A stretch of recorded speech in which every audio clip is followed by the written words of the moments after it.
this will give you access to all of it, and it's actually good that you have access because there's a link that gets you directly to the Iowa World Language Competencies. So let's get started. So this is my info. This is how you can connect with me, and kind of want to get you access, give you some history and background. We'll navigate the document. And then I want to have this be a time where we can kind of collaborate together and then share out and have time for questions about the competencies. Really quick, what's your familiarity level with the competencies? How many people would say, I haven't even looked at them? It's okay. You come to the right point. How many people would say, you know, I've looked at them and I kind of think I have an idea, but that's about it? How many people have had some PD time where you've maybe looked at integrating them? Great. Any others that I'm missing? I'm in Illinois. Okay. So it's not necessarily like, I don't know, I think Illinois, they probably have Illinois standards. And yeah. And what you're going to see is that these were not like Iowa invented these brand new standards that are, it's basically Act-full standards, and which I'm assuming Illinois is. So there could be some crossover. But if you're not from Iowa, yeah, these are specifically ones that the Iowa World Language Association adopted for the state of Iowa. But I think that we could even look at this as a using standards or competencies in a language classroom. So let me show you how to access it. This is the long one, and if you have access to the presentation, you can just click on it. Or if you go to iwla.net, that's our website. Don't go to iwla.com. I think that's the Isaac Walton League of America. And I think iwla.org is like the International Warehouse Logistics something Society. So we're iwla.net, and if you go down on this little drop down, you can click on that. So if you don't want to type all of this in, just go to iwla.net, about IWLA, and click on that.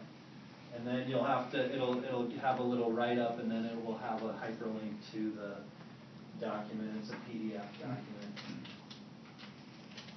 So let me give you a little bit of history about the Iowa World Language competencies. These folks, we are in the basement of the Iowa Department of Ed. If you've ever seen how it looks in Des Moines, right by the Capitol, it looks like this big, like Soviet-era building. It looks really imposing, and the basement is about what you think it is in that building. So this is us. This is from IWLA, Dr. Linda Quinn Allen from Iowa State University, who was the president at the time, Kat Akers, who was the past president, Kate Falvey was our advocacy chair, and then Stacy Amling, who was and still is our treasurer. And then we also had Elizabeth Bultheis, I think is how you say, who also came along and helped with us at the time, and she was the Iowa Teacher of the Year at that time, and so she was invited by some of the department people. We have Marcia Powell, who now is working, I think, at the Oldwine School District, and Sandra Dopp, who just received our Iowa Friend of IWLA. She was at the Department of Ed on a grant working towards competency-based education in the state, and so that was kind of how we got this thing funded. It was a backdoor thing. At the time, Marcia Powell was working for the Department of Ed primarily with Iowa Learning Online, the online language classes, but it's not just language, it's a bunch of other classes. But definitely at that time, and I believe still today, I don't do anything with IWLA or ILO, Iowa Learning Online anymore, but languages were a big driver at that time. At least half or more of the classes were world language classes. So it was a big part of what Iowa Learning Online was doing.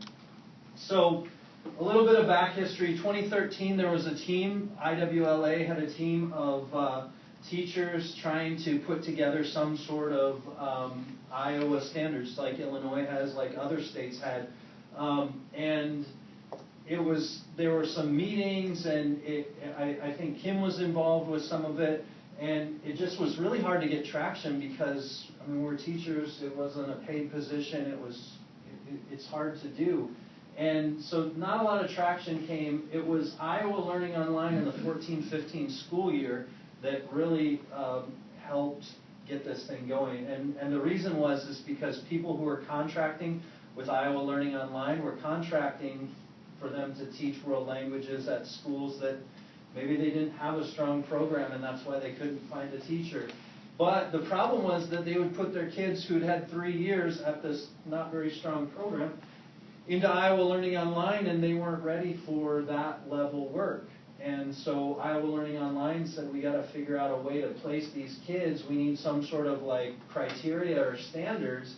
And they came to the teachers at the time, and I was one of them, and some other IWLA people were, and said, what can we do? And we talked about how, yeah, Iowa needs some standards. We've been trying to get some for a long time. And so they were able to fund that. In order to be used for Iowa Learning Online, they used us to kind of develop those, but then also it could be developed for world language teachers. After that, so we met. That picture was from the summer of 2015 at the Department of Ed, and it didn't take a whole long time because we weren't reinventing the wheel, as you'll see, or as you're seeing now. The main thing was the competency part, the part that's colored that we'll talk about with the different colors. But everything else is pretty much just ACTFL. It's just organized a little bit differently. After we completed that, we sent them on to ACTFL, and Executive Director Marty Abbott, Paul Sandrock looked it over, kind of vet it to see, is this, look good? This looked like what we're supposed to be doing? What feedback do you have? And we got really positive feedback from them.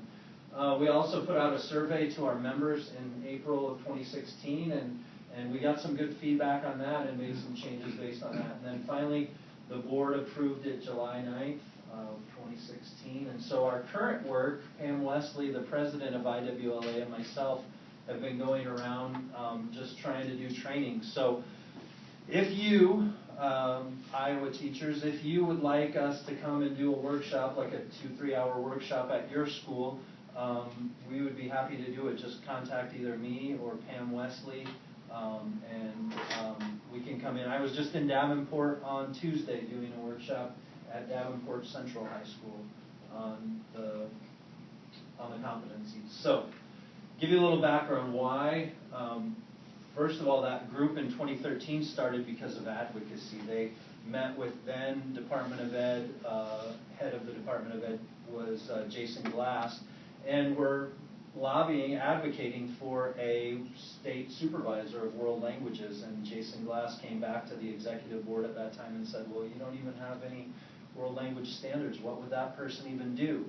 Later on, we were doing some advocacy at the Capitol, and State Senator Amy Sinclair, we were talking with her about the need for a person at the Department of Ed, and she said, well, when the music people came to me, they had some standards in hand, and so we started realizing that, we need to get going. We need to get something on this. For the Seal of Biliteracy, which I'm thankful to announce that that is a done deal in Iowa. So we will have the Seal of Biliteracy available for students in the spring. We met with the lady at the Department of Ed. IWLA has some input, and we've given recommendations based on what tests should be accepted, what level.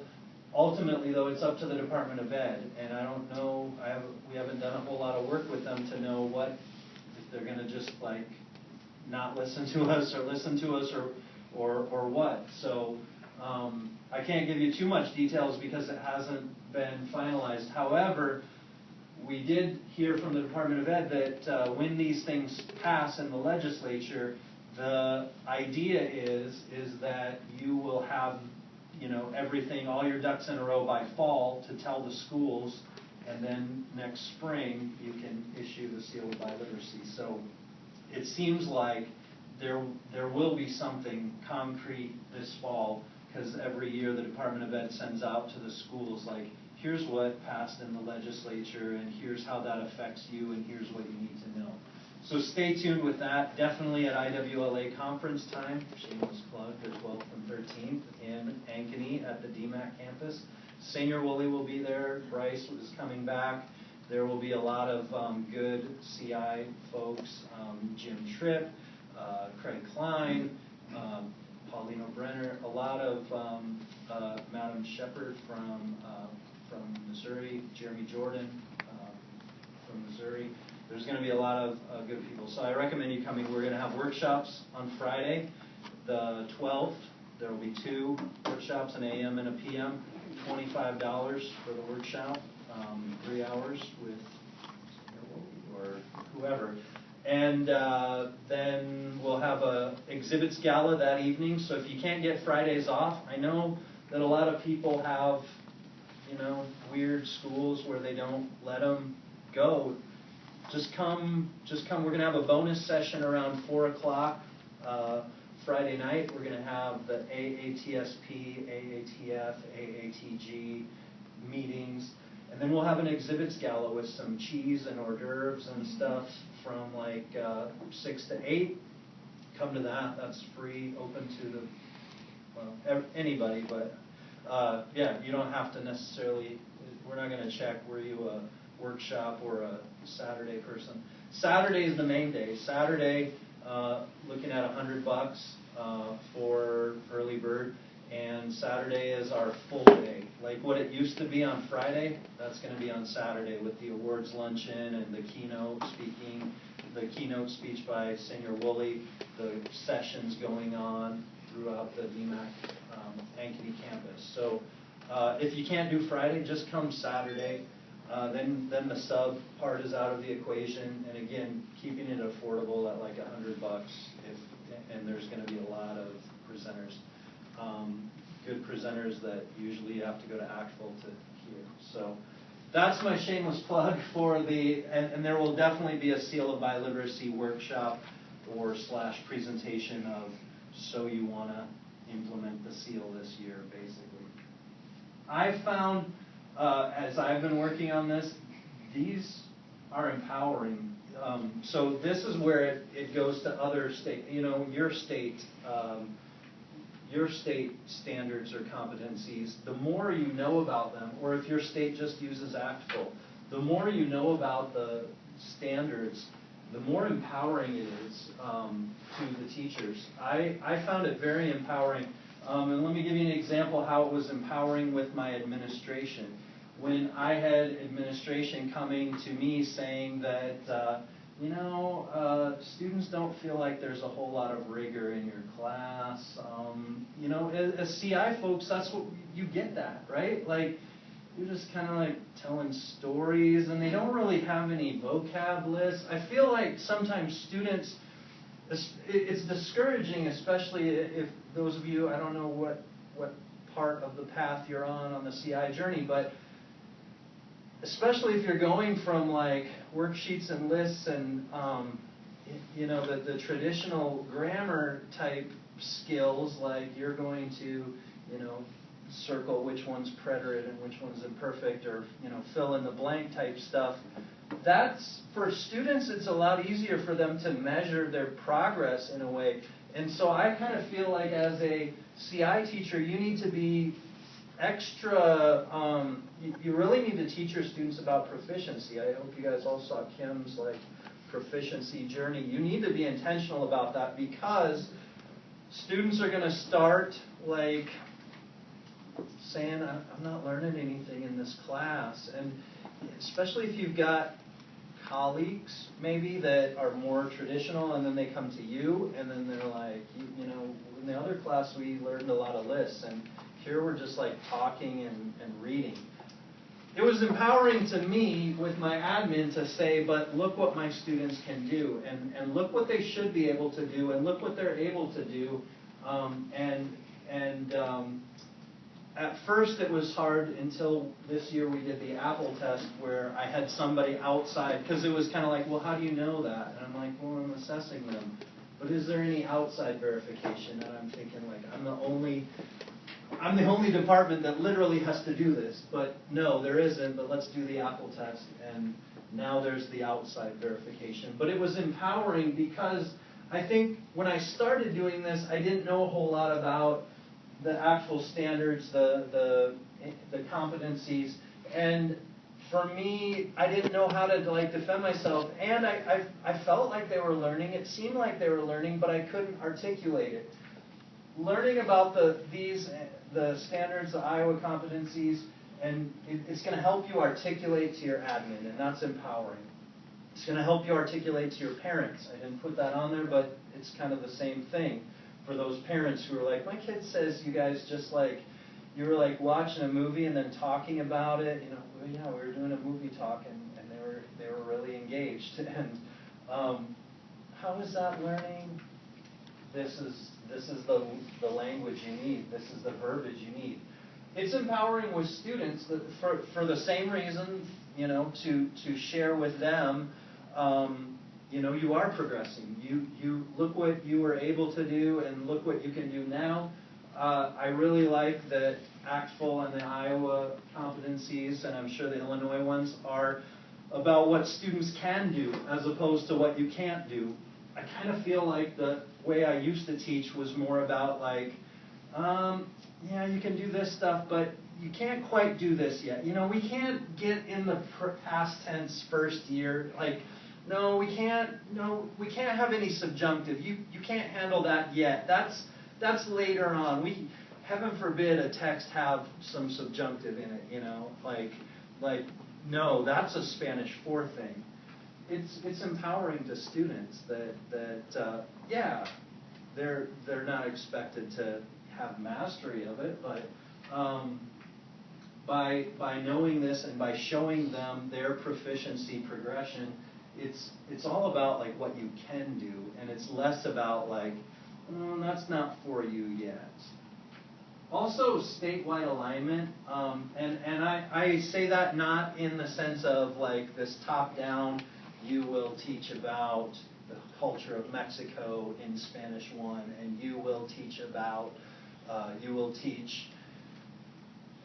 the preterite or imperfect in Spanish 2. Not that type of alignment, but alignment in the proficiency. If all of our schools around the state at level 1 were shooting for, you know, having their kids in the novice, mid, novice, high, and being able to read at the novice, mid, novice, high, to be able to understand spoken language at that level, if they were shooting for being able to speak at that level, being able to write at that level, or above, possibly, then that's great. I mean, it's you go to one class and then the kid moves out of the district. Maybe they missed out on your thematic unit on the people of Peru, but if they're coming in having a teacher who is targeted at novice mid to novice high, and that's what you're targeting, there's more alignment and less frustration. And maybe they did miss a few things, but you can get them caught up. But there's more alignment. And I feel like as I've been doing these workshops, it seems like it's sort of pushing teachers towards CI. And this is very much not, this is not like CI only competencies, but I feel like once teachers, especially more traditional teachers, start to think about think in terms of what their students can do as laid out in the competencies, and they start thinking of well, how can I get them to do that? And the competencies don't mention any specific grammar point. They don't mention any specific type of vocab list that they should have. It's more about, I can talk about things that are very familiar to me, or I can recognize words, or I can recognize sentences or strings of sentences, stuff like that. I can recognize the main idea sometime. And as the teacher's mind shifts to that and thinking about, well, how do I get my students to that? I didn't just shut this off, did I? I accidentally bumped it, but I'm good to go. All right. As there starts to be a shift, and it's great when we do the workshops and they're chatting in groups and they're like, how does my list of transportation fit into this? And not saying that it couldn't fit into that, but they're asking that question, and I think it's going to move teachers to be more open to CI approaches. So, navigating the document, this is the competencies part, and here's the thing, like what's the difference between competencies, standards? You might have noticed I'm like using them interchangeably. I'm not a curriculum person, but as I understand it, standards are the written, like this is, you know, what you can do. Competency is more about like the student being able to do that. So the standards, I think, focuses on the descriptions, whereas competency focuses on the students. And the reason these are called competencies is because that was what the grant at the Department of Ed was for. That was what Sandra Dopp was authorized to do. And so these are standards that could be used in order to progress students based on what they're showing, what they're able to do. And this part is really the only part that's not from ACTFL. This part is broken up by interpersonal, interpretive, presentational, the three modes of communication as laid out by ACTFL. So that is ACTFL, but these color-coded statements are sort of what the main thing that we had to come up with in the basement of the Department of Ed.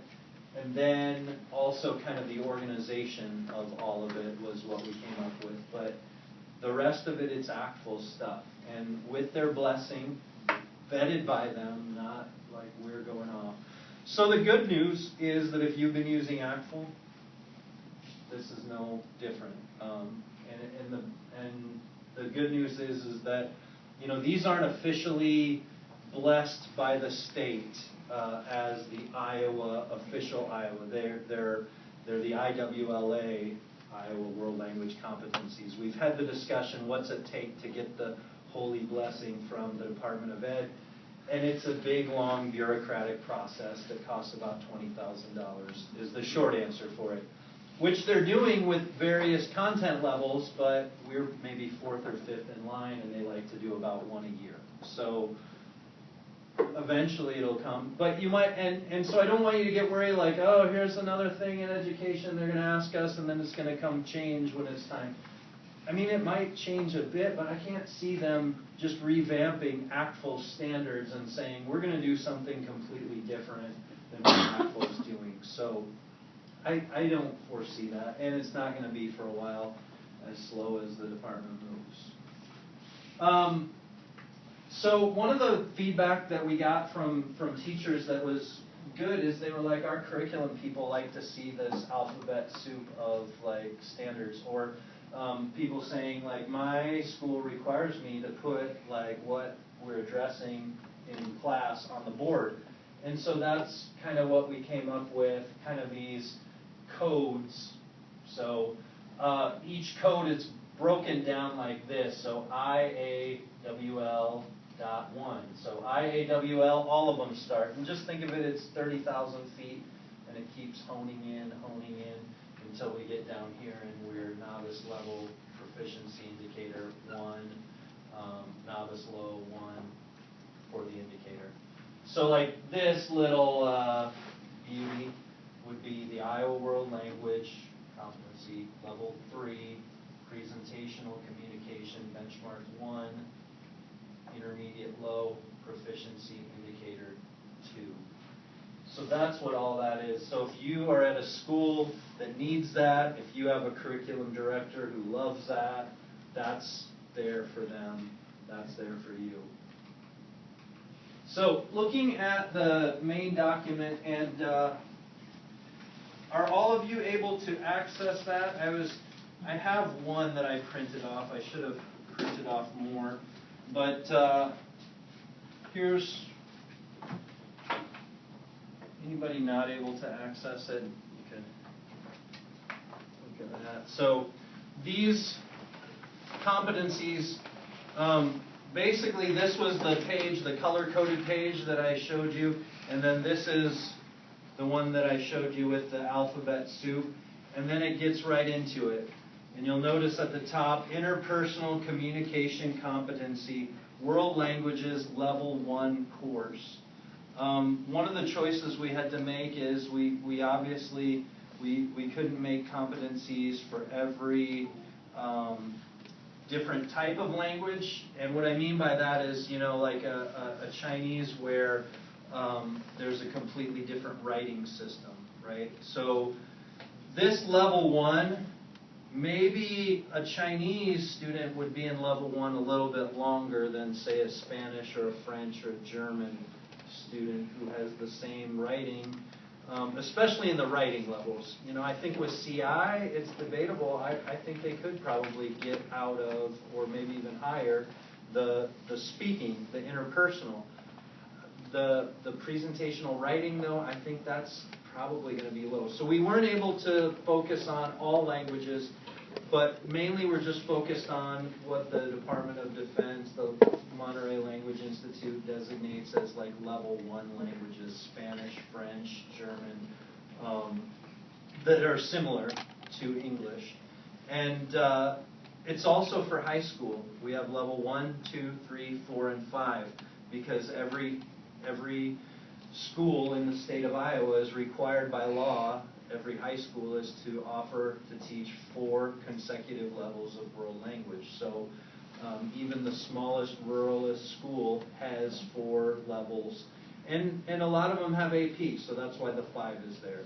So we try to hit as many kids as possible, as many programs as possible, but we do realize it's a work in progress. So if you are a teacher of Mandarin or Arabic, we have some work to do. If you're a FLES or middle school teacher, we have some work to do for FLES and middle school. And I was sharing with Sam that the tricky part with that is like FLES in middle school looks different depending on what school you go to. For high school, basically as a level 1 class, you figure the students are going to have 30 to 45 minutes of class, unless they're blocked, but or the equivalent, and they're going to have it maybe 150 days, 160 days of the year. Is that what the school calendar is? That sounds wrong. 180. 180. 180, and maybe if we figure they're going to miss some days for sports, but somewhere around there, 180. That's pretty standard. The difference with FLES and middle school is that some people have exploratory 8th grade and it's like for 3 weeks, and then some people do every day for 20 minutes, and some people it's all over the board. And so, but I feel like it would be valuable to have for middle school and FLES people some way to sort of modify this. So as you look at this, notice again at the very top, and if you're looking online, yours is color-coded. That's that beautiful purple, green, and red competency. And the competency for level 1 interpersonal is the same for level 2 interpersonal, is the same for level 3, for level 4, and for level 5. We're at the 30,000 feet level. Listen, this could apply to all levels. Express self and negotiate meaning in the target language by appropriately, the appropriately, lets you know based on what level, engaging in unrehearsed conversations and or correspondence to actively participate in social interactions face-to-face or electronically as a global citizen. That works. That's 30,000 feet. That's what interpersonal is, what it is, why people do it, is kind of broken down on this page, the color coding. So how, what they should be able to do, how they should demonstrate that, and why it's important. And so that is for all of them. Then as you go down, it gets a little more specific, level-specific benchmarks. We've got negotiate meaning among participants in conversation and nonverbal cues, articulate ideas and responses using oral, written, and nonverbal communication skills in a variety of forms and contexts. Again, very broad. That for a novice and that for an intermediate look a lot different. But this is where it starts to get honed in. These proficiency indicators, it just says the indicators, and that's what I mean by the indicators, these proficiency indicators. So students in a world language level 1 course should target novice low and novice mid. And I'm going to say, especially at the lower levels, in a CI class, I think it's higher. I mean, I think this is more for a traditional. I feel like as we get up to the intermediates, then there's more like comparison. I don't even know about that. Like, yes. Because that was one of the things when this came out, because I've sort of been working on this with my school district. You know, everything that's done according to, say, Martina Beck's levels is that Spanish 1 should, your goal is to get them to the novice high. Yeah. And in their writing, I mean, when you're talking about novice mid, that's just words and phrases. It's not even sentences. It's super low.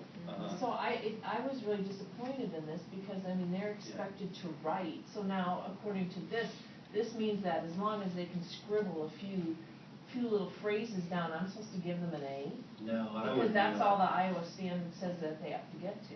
Yeah, I would look at this more as like what type of language you want to target, and even that, I would say you know your class, and I would target higher, but especially for CI teachers. But then, as far as grading, I don't know about using this for grading. I kind of am of the opinion that there's two things you can assess in world language. You can assess performance and you can assess proficiency. And unless you're like OPI, Apple certified, I would steer clear and maybe assess performance that's pointing towards proficiency. Like I'm going to assess how you, and a little bit more specific, and performance implies that there's been practice. And I feel like you're still doing standards-based by evaluating performance instead of proficiency. Because yeah, I feel like if this is an A, then yeah, that's not pushing it. I guess because when I said novice mid as my proficient for Spanish 1, that's not my A. Right. That's my proficient, which could be a C, it could be a B. I mean, I think that's up to you what you said as proficient. But my goal is by the end of the year that every single student, even the low students, get to proficient, whatever that may be. That gives you a little bit of flexibility. Like. Yeah. And I think the other thing is, and Bryce actually talked about this earlier today, is to really think about, because they can memorize certain things and put them together. This is, I think, really talking about authentic, spontaneous hope. But if the kid is randomly yelling numbers at you when you're asking, oh, how many does somebody have in a story, that's guided but somewhat spontaneous output, and that's words and phrases. Just because they walk to the door every day and say, hola, me llamo Sam, como esta, and then they walk into your classroom because that's the bit they have to memorize, that's not authentic output. Yeah. And so I would agree that this is low for, I would think, most CI classrooms, especially like Spanish 1, the School Plus programs. I agree, but I think when we're talking about, but they can say me llamo at the door, that's already a sentence. It's a memorized chunk, but it's not authentic and spontaneous output. I would not expect a student at novice mid who can we can grow that conversation, but it's still routine and predictable, to spontaneously mix those out of order to address a completely different human with that amount of content, if that makes sense. And that's the difference in proficiency and performance. Performance, that it's not spontaneous, and I think it's really hard to just evaluate your students' proficiency. I mean, I try to give my students tasks that target a specific proficiency, but in the end, I'm really evaluating their performance on my task and not their true proficiency. I'll leave the Apple test or stamp or whatever to evaluate their proficiency. And by the way, I started grading Apple tests. I went through the training to be an Apple grader, and I've probably graded about 600 Apple tests. And I mean, I helped write these standards, and there's so much I didn't know. That's kind of led me to be like, man, I need to be careful about evaluating my students' proficiency, because that training just like blew up my world about, what proficiency is versus performance. And Naomi? I was just going to ask, can you tell us a little more about that Apple test? Because I don't know if I'm the only one, but I feel like it's something I should know that I don't. Yeah, so the Apple test, I think it's an ACTFL assessment, performance towards proficiency, language, or something like that. And it's a $20 test. You can order it. You go to the ACTFL website. It's AAPPL. It will test your students in 4 domains: reading, writing, listening, speaking. The listening and the reading, it's interpretive listening and it's interpretive reading, and it basically is computer scored. It's like, click on this little sound icon, you hear somebody say, tengo hambre, quiero comer galletas. And then there's some pictures of cookies, and then like they have to drag those cookies onto that sound file.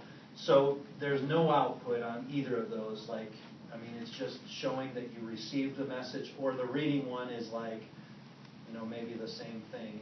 It could be like, tengo hambre, quiero galletas, and then another sentence says, tengo hambre, quiero pizza, and you have to like order it to go with the picture. So there's no output, it's just interpretive. Then there's the interpersonal speaking and listening, and it's set up like a little chat, video chat, but it's not live, but they try to make it seem like it's live. So it's like, here, we're in the language lab, and here's Carmencita from Colombia, and you're going to chat with her. And then you see this girl, and she's got her microphone, and she's like, hola, me llamo Carmencita, ¿cómo te llamas? And it starts them out giving them novice level prompts, like that. That's really, it's going to elicit a memorized chunk or words. Estoy bien, ¿y tú? Again, it would be really hard to give advanced level speech based on that prompt. So it's just looking for novice. And then as they go through, it gets a little bit harder. And all the time, so they say the prompt, and then they get one say again, and then it immediately starts recording, because it's not like you get time to think about that. This is trying to simulate interpersonal. And then they have to answer. And then depending on which form you order, it'll give them novice to intermediate, or it'll give them intermediate to advanced.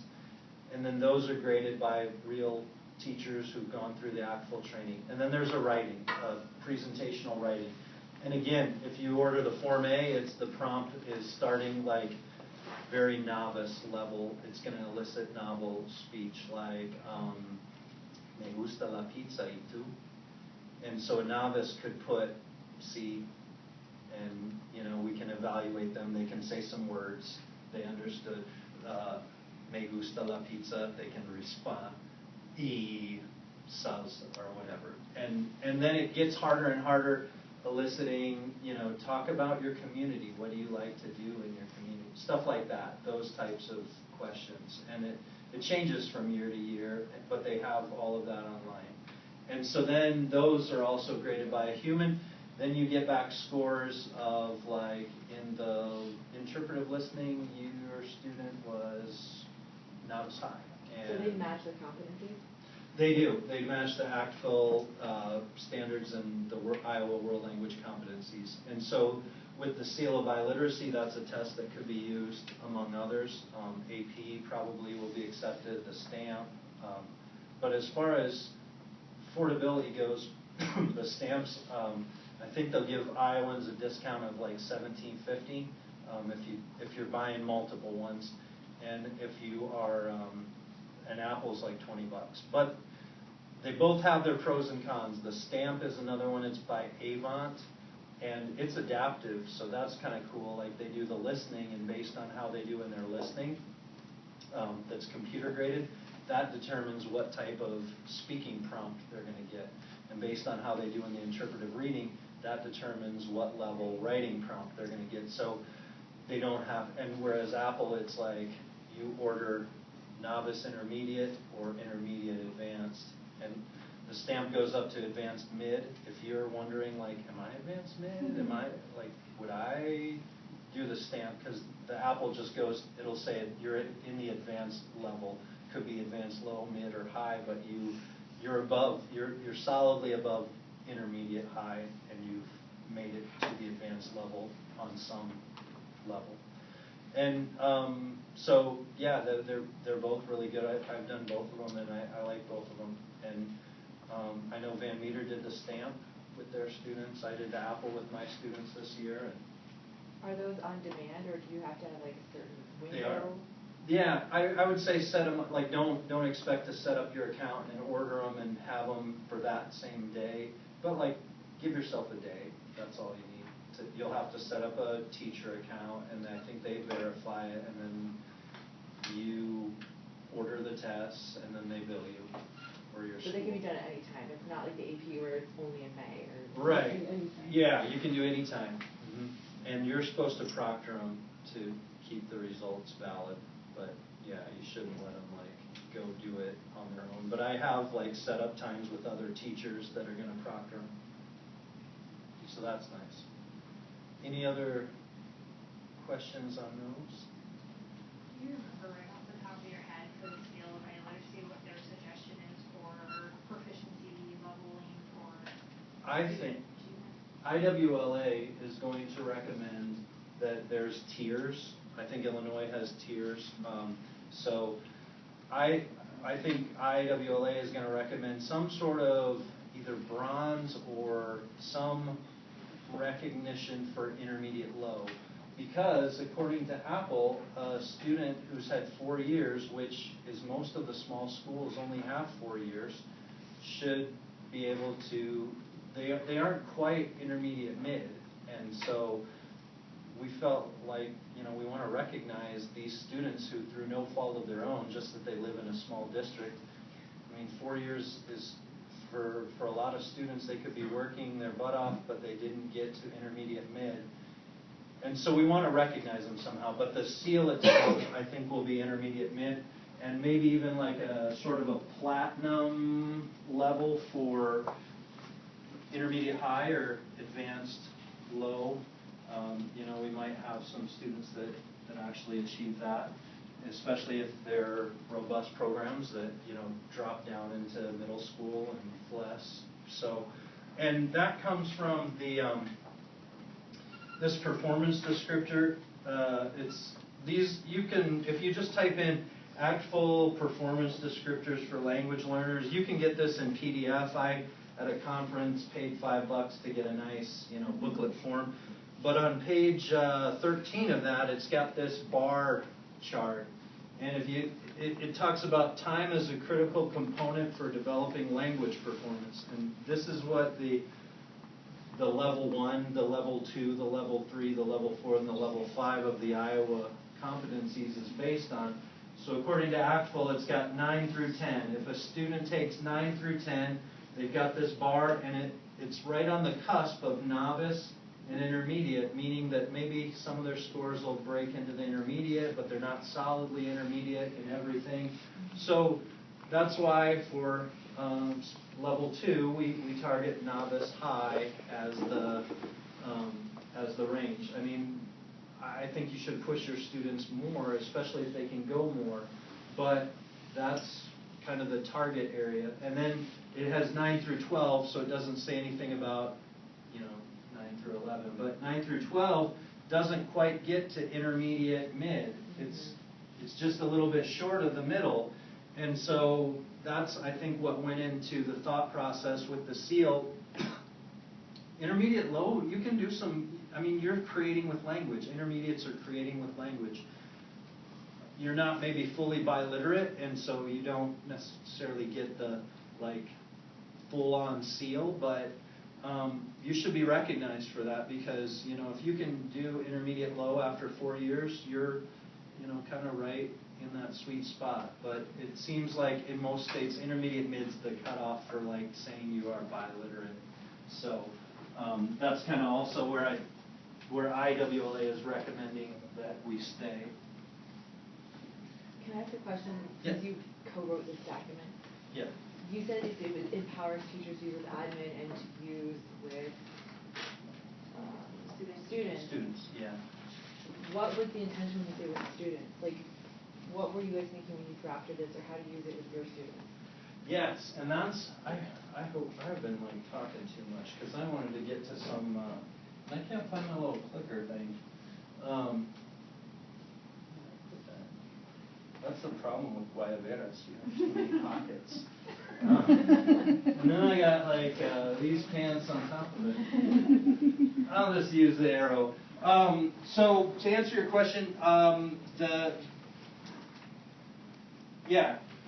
let's move into the group time. So just find some people you can group up by level. You can group up by languages. You can.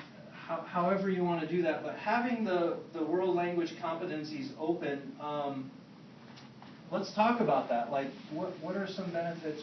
How could you see these being used in your classroom with the students? How could you see these being used with the admin, with your curriculum people? Think about the audiences of these things. In the interest of time. Let me just finish up this part. So there's interpersonal communication level 1. And right here we have the descriptors. And then on the back you have the I can statements. And then we have interpretive communication level 1 and the descriptors and the I can statements on the back of that. The I can statements for interpretive. And then we have presentational communication level 1. And then on the back, we have the I can statements. And then it goes to level 2, and it does the same thing. Here's something I would recommend. This is a world language competencies hack that I use. When you print it out, print out those 6 pages for your level 2. I do level 2 and level 3 and level 4. Print those out on like color-coded pieces, because when I'm planning level 2, right, I want to target this stuff. I don't need these papers when I'm planning for my level 2, and this makes it real quick and easy. That was something that Marty Abbott commented about that was nice about the world language competencies, is that it's right here. Maybe you're at a big school and you only teach level 2s. Right here is the level 2 stuff. These are the I can indicators for level 2. And so the organizing part of it is, if you can just have it like this, because in contrast, this is the official ACTFL publication of can-do statements, right? So if I'm doing Spanish 2, I've got my blue sheet.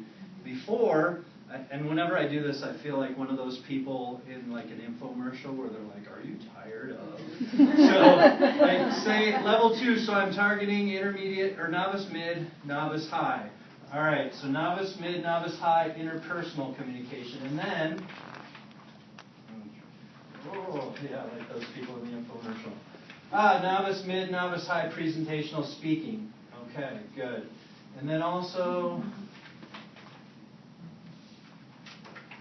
novice mid, novice high, presentational writing. And then, so like, they go by each one, but they go all the way up to superior. Whereas with this, you've just got 6 pages. These 3, the I can. These 3, the descriptors. So the organization of it, I think, is the thing that really is helpful. And again, we didn't reinvent anything. Like, so if you're looking at it, the interpersonal communication for level 2 in the Iowa competencies, and let's compare that to the ACTFL one once I find it. So the novice mid, I can greet and leave people in a polite way. I can introduce myself and others. Where is it? Interpersonal.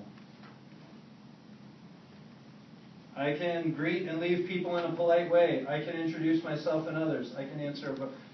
It's the exact same stuff that they have in this. It's just, I think, a little bit easier to find.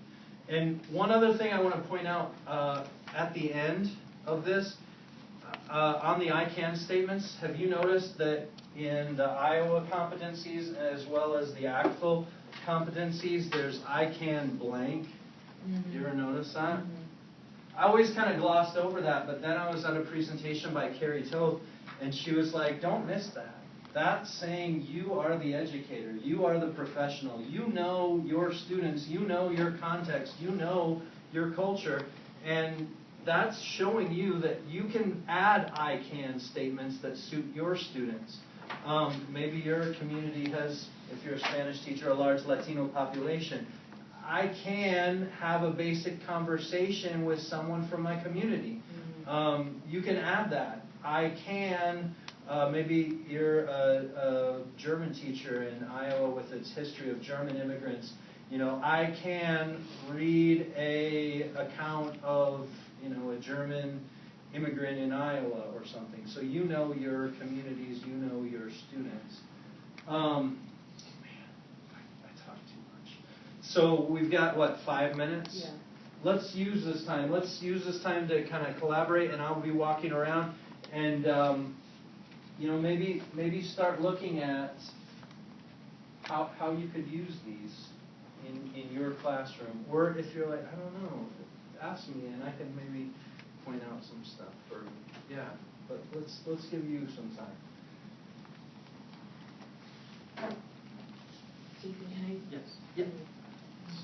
Maybe easier to come this way. All right. My department took me and go, I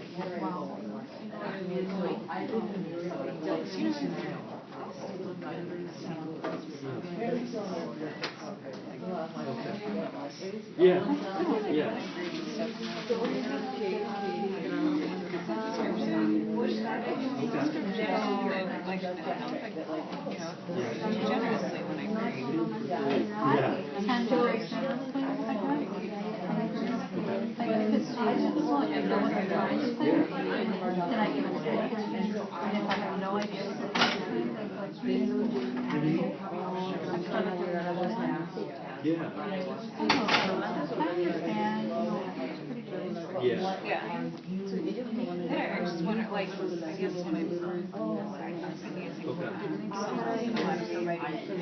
have like showing and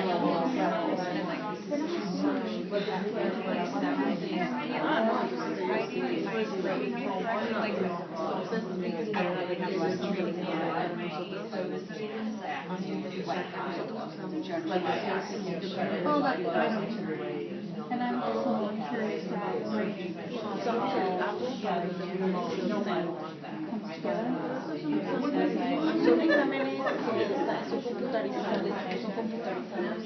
what I do. I change my grading all the time. Almost every year, every couple of years. I'm like, oh, that's not good. That's why I've changed on a semester. I didn't like it. Si quieren el but I'm one of those people that I talk to. Okay. I'm doing something and I jump in and then we'll close. If